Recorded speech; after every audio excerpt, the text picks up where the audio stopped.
we always try and make it easy for you from night to night when you're cooking those meals, especially for those of you like me out there. So Sandi Richard is here to show you how to make a few meals a little bit more fancy. So Yes. a lot of us, we all eat with our eyes. Adults do, kids do. Yes. So it's just a beef stew, but we're going to show you little cheats, and that'll make it look a little bit more gourmet. Right.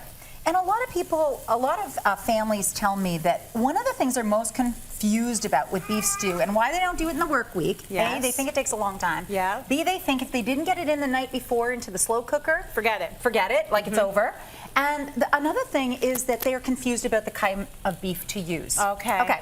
So I just want to give you like the crash course on beef, in my opinion. Everyone is not going to agree with this. Okay, but go for it. This is my opinion for hurried parents in the work week. So I'm going to be specific on that because this isn't gourmet, but it tastes gourmet. Okay. Okay? I like the outside round, which the food industry tries to confuse us. That means bottom round. So they're called two different names. Why they do that to us, I do not know. Okay. Anyways, so the bottom round or the outside round is my favorite. And here's why. When you get stewing beef, families tend to chop all that little stuff off, plus it's got a lot of sinew in it. Yeah. Now sinew and fat means flavor. That's why it makes the stew taste so good. So what I like to do with this, even though it's a tougher cut, because one is at this part of the yummy little animal, cow, Yes. sorry, I do like meat, so it's okay. Yeah. And then the other is down here, and it's on the outside. So it is a tougher cut, Right. for sure. But what I love about it is all you have to do is trim this little bit off here, and then it's got the marbling. And because it's so easy to see all the fibers, it's really easy for a parent to just slice one way, slice another way. They're reducing the fibers. It means the meat's going to be more tender quicker because they can see what Okay. they're doing. I love it for that reason for weekday And do you stews. like it for cost as well? Cost is awesome. Okay. Often awesome. All right, good. Okay, so the first thing you want to do is not over stir. You want to make sure that the beef is getting in there. You need very little oil, especially if you're using a non-stick pan. Yep. And then the next thing you want to do, now this is made for TV, so we have to cheat a little bit. Yep. But if I was at home, I would let that go for about 15 minutes, okay? And the reason is because you've got about a cup and a half of a beef stock, chicken stock. You can use whatever you want, vegetable stock, whatever pleases you. And whatever you have on hand, and just let it simmer the beef, and it adds this extra flavor to the beef. And so what I also love, here, you're gonna add that. That's some garlic. Yep. You can put it in at any time. Here's the deal. Garlic and pepper. Yep. This is why I love beef stew in the work week. That's it. Unless That's you it for want seasoning. It's it for seasoning. So unless you want to add a whole bunch of flavorings, you really don't need to.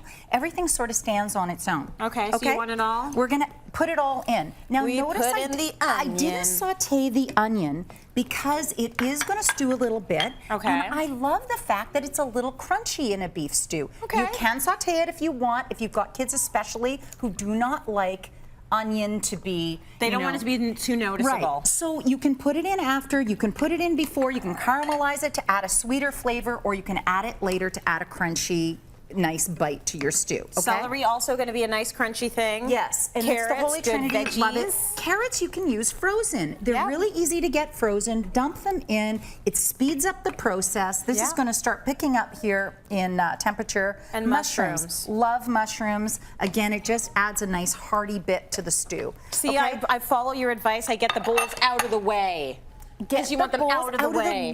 because some your people brain cook. Some people is... clean while they cook. Some people cook and then the whole kitchen looks like something blew up. Yeah. And then they clean it all. But I think it's nice to do it as But you if you go. get it out of the way Get while it you're out of the going, way. it's really, it really kind of takes that away from your brain, which is what we want. What do we got in here? We've got some baked beans with some maple syrup. Go for it. Go for it. Okay. It's kind of adding its own gravy, and it adds this fabulous flavor to your beef stew. Absolutely amazing. We're going to add some tomatoes. Yep. Now, again, these two, I'm using canned goods. Yep. If I had a jar sitting here with grandma's canned potatoes in a jar and her beans, everyone would go, no problem. Right. But because we are getting somebody to help us with that, if we don't have a grandma to do that for us, somehow we feel like we're like bad cheaters. parents. Bad people. Go for There's nothing it. wrong with canned tomatoes. Go for it.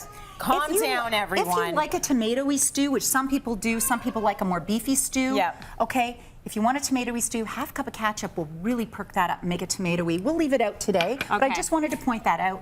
And the next little helper I love is canned whole baby potatoes. Oh, okay. Okay, now you can use a little knife to sort of slice them if they're larger than you want them to be, no problem. You can just slice them in half. When they go into the stew is usually when I do it. You can put as many as you like. But again, these are things that Grandma used to do.